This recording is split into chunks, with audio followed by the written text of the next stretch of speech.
Good afternoon. আর আমি ভয়েসটা পরে দিচ্ছি।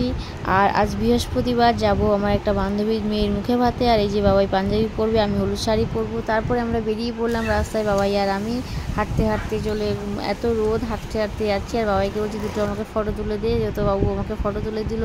এটা আমাদের দমদম খালপাড়।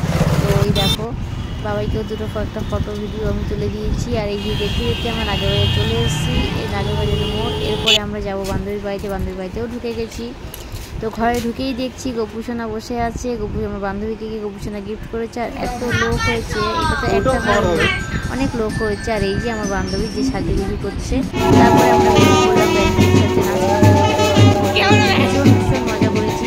আর তার থেকে বড় কথা, আজকে সব স্কুলের বান্ধবীরা একসাথে হয়েছে, বাচ্চাগুলো সব একসাথে হয়েছে। আর এই দেখো, কিন্তু একটা কথা কি জানো তোমরা, যখন আমরা বেরিয়েছিলাম খুব রোদ ছিল, ঠিক আছে, খুব গরম লাগছিল সবার। আর সবাই মিলে আলোচনা করছিলাম হয়তো মুছে যাবে, কষ্ট হচ্ছে আমাদের সাজগোজটাই সব কিছু, সবাই সব মেয়েরাই সাজতে ভীষণই ভালোবাসতো, আমি সেটা জানি। আর এটাই আলোচনা করতে করতে সব যাচ্ছিলাম। হট করে দেখছি খুব মেঘ করেছে, বৃষ্টি আসবে আসবে মনে হচ্ছে। হয়তো ভগবান আমাদের সব বান্ধবীদের আমাকে আলোচনা করতে হবে শুনে নিয়েছে। এই দেখো, আমরা সব গল্প করতে করতে যাচ্ছি, খুব মজা করেছি। নাচ গান, আর এই যে পুষ্পিটাকে খুলে দেখছো,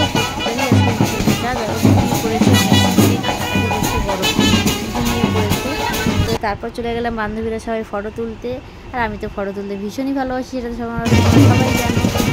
এই দেখো কি মেঘ করেছে, বাবা আকাশটা দেখলে তোমরা ঠিক বুঝতে পারবে। দেখো আমি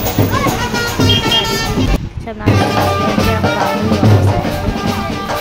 খুব মজা করেছি। আমরা সবাই একসাথে বান্ধবীরা, অনেকেই আছে, ভীষণ মজা করেছি। মনে হচ্ছে যে সত্যিটাই আমরা অনেক মজা করেছি।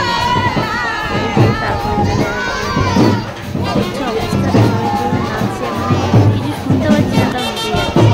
তারপরে আমাদের সবারই নিয়ম আছে পুকুরে তেল সিঁদুর দেওয়াটা। তো দেখো, তারপরে চললাম তিনটে হাঁস, কি সুন্দর যাচ্ছে বৃষ্টি ভিজা, এটা আমার বেস্ট ফ্রেন্ড। আর তারপরে এখানে গাড়ি ভাড়া করেছি, চলে এসেছি। এরপরে আমরা যাবো হলুদকোটা। এই যে হলুদকোটা হচ্ছে পুরো বিয়ের মতনই সব নিয়ম করার মানা হয়েছে। আর ওই যে পুচকুর মা দাঁড়িয়ে আছে। তো এরপরে ওই পুচকুটাকে খুব কান্নাকাটি করছে, অনেক দেরি হয়ে গেছে, অনেকটা দেরি হয়ে গেছে। আর এই যে পুচকু কান্নাকাটি করছে।